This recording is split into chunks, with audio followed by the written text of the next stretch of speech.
is happening tonight?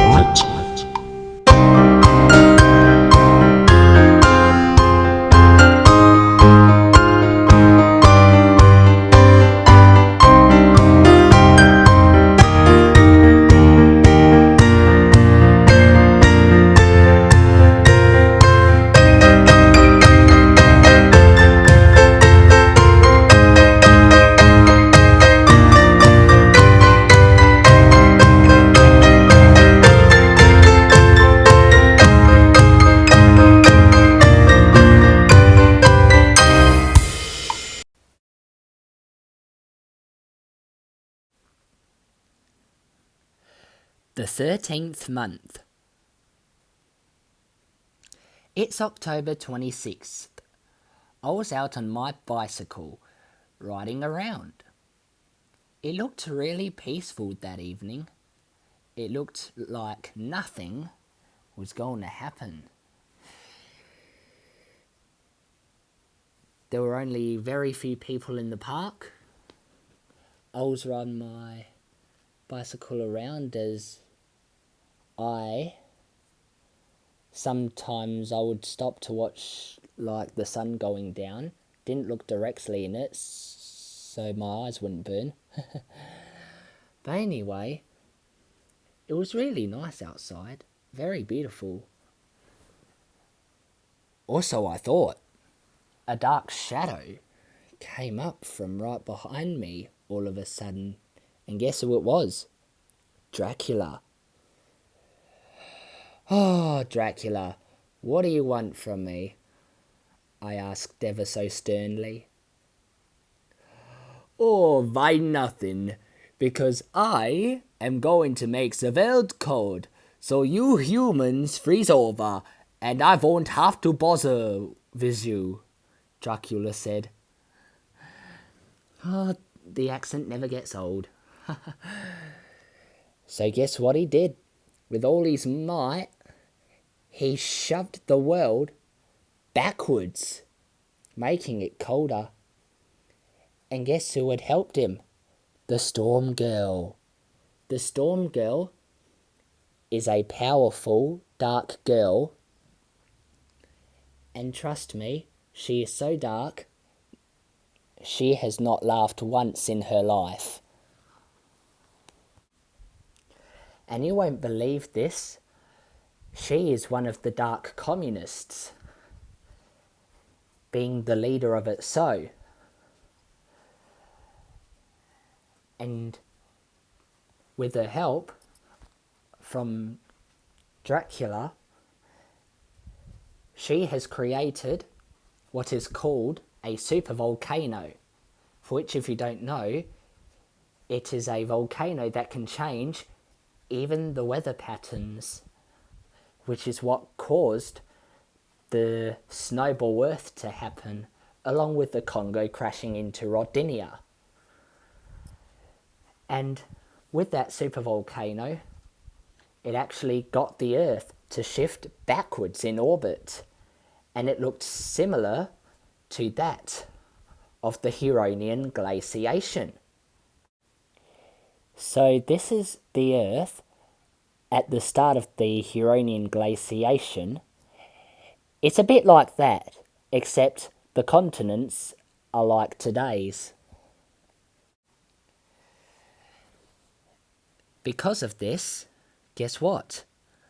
A 13th month was added to our calendar, extending the year by 33 days. In doing this, Dracula named the new month Dracuary after himself. Now shown here, Dracuary has 31 days, and because the Earth's orbit has extended by 33 days, this causes February to have 29 days, as it would do in a leap year, and June would have 31 days, like July and August, making summer or winter last one whole day longer than usual. This sort of thing went all over the news, and global temperatures went down by 20 degrees, rapidly. The average global temperature was now -5 degrees Celsius, which froze the oceans solid, making Earth now the bright white dot in space instead of the bright blue dot. I had no clue what I was going to do about it. So guess what? I'd come up with an idea. So I rode my bicycle back to my house and I went into the shed and I built something no one would ever try and do. Don't try this at home, kiddies, if you're watching this. The only thing is, though, is it going to work? I guess I'll find out when I stick it on top of Austin Mountain, which is the mountain so tall the summit is in space. It'll be risky, but it'll be worth it. So I got in my spaceship, the Orion, and I flew to the top of Austin Mountain, for which, if you don't know, it's located on Austin Island. And it was very cold since it faced away from the sun at the time. So it was colder than -100 degrees Celsius up there. So what I had attached at the top was known as a planet rocket. So this is an installation which is designed to fix a planet in the orbiting path, so it can get back to its normal orbiting path, and hopefully it can fix the rotation speed if needed, and sometimes it can trace the moon's orbit around the Earth without collision. There is a 0.01% chance of failure and a 56.47% chance of possible life loss, as a matter of fact, because of pollution and all that, or maybe global warming. So I told the whole world to hang on tight. It's going to be a wild ride. So, with me at the controls, I ignited the rocket at full throttle and Earth started to move closer towards the sun. Of course you can't hear it because there's no sound in space, otherwise you'd end up being deaf your whole life, because if you had heard it on the ground right next to you, it would be super loud. But still, everything was going to plan. I just hope it knows what it's doing, because I didn't test it. But there was one problem though. If it got Earth back to the original position, I was thinking, wouldn't it continue to go towards the sun? So guess what I had to do?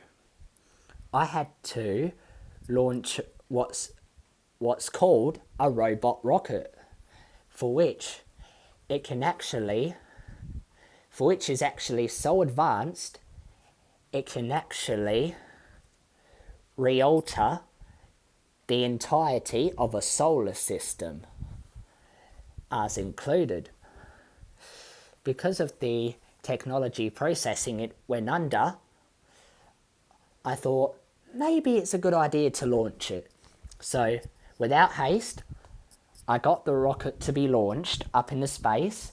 It took no longer than 3 minutes to exit the atmosphere, and once it was in orbit, it was ready and waiting until the Earth is in the right spot. Back on the ground, however, there was Dracula, who he was just chillaxing. He was telling stories to his friends about Rick Astley until, guess what? He noticed me up there with the rocket. So he tried flying up as fast as he can to try and catch me. But eventually it got warmer. But as truth is, as you get higher, it actually gets colder. So as he actually got higher, it actually got colder. So his body as a bat froze over, and he fell to the ground. He fell back down to the ground, and once he struck the ground, he was like, "Oh man, I feel so dizzy. Where am I?" And guess who was standing right next to him? Van Helsing. "Oh, Dracula, you are in so much trouble," Van Helsing said. Van Helsing got his containment ray, and he zapped him, and he took him away for the time being.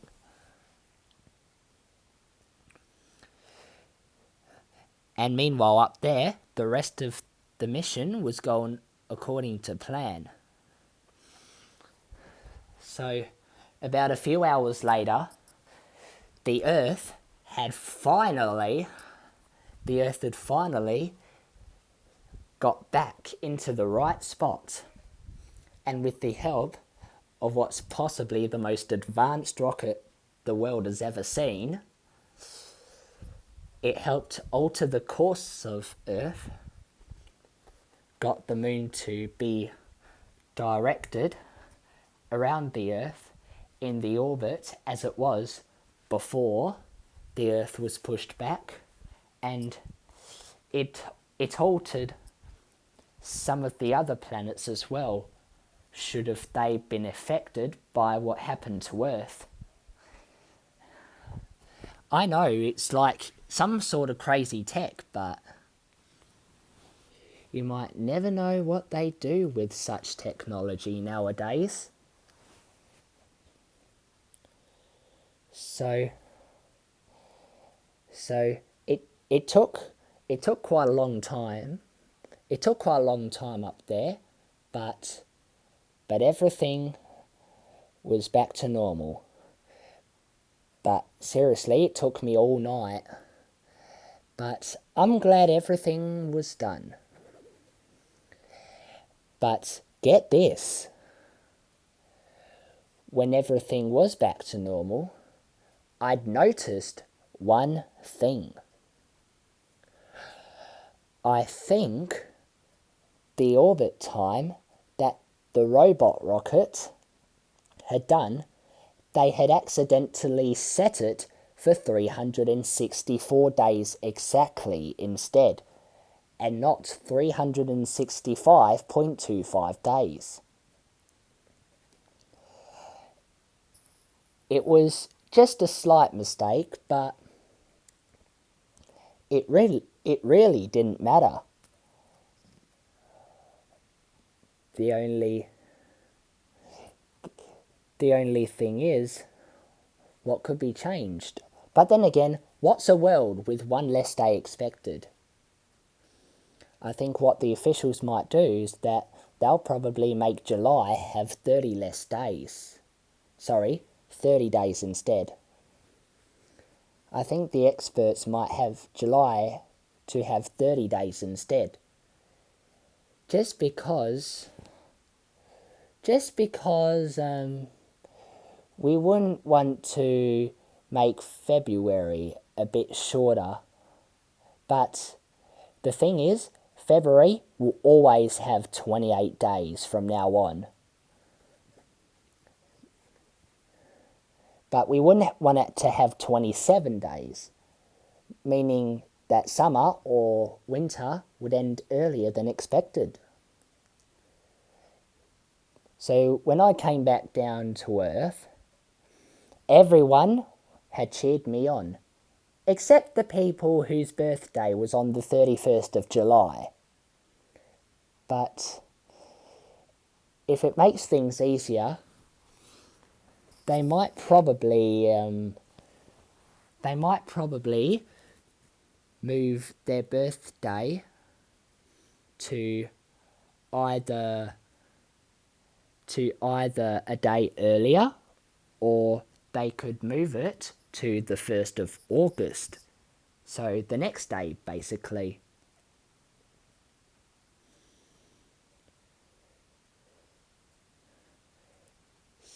So, but yeah, as I mentioned earlier, there's no longer going to be a 29th day in February. But guess what that means?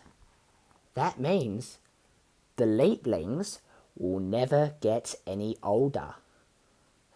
Oh dear. That's a bit of a shame, but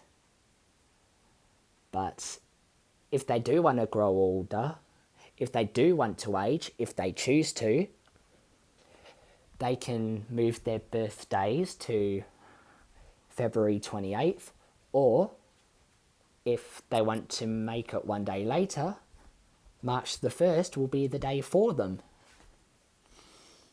But you're probably wondering, what about that planet rocket that's still up on top of the mountain? I'm going to keep it there in case any event about the Earth's orbit. I'll keep it up on top of the mountain in case the orbit of the Earth would unexpectedly change, should it happen again. But we're glad that everything is sort of back to normal. It's a good thing that the world has been saved, but we're going to have to get used to some of the new changes that everyone might probably have to get used to. But still, I'm just glad that everyone's alright. And there you go. That is the end of the 7th part of The Real Strange and Scary Things. Stay tuned for the 8th part, where it'll be The Dark Road. See you then.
Stay tuned for the next audio story, where it'll be all about The Dark Road.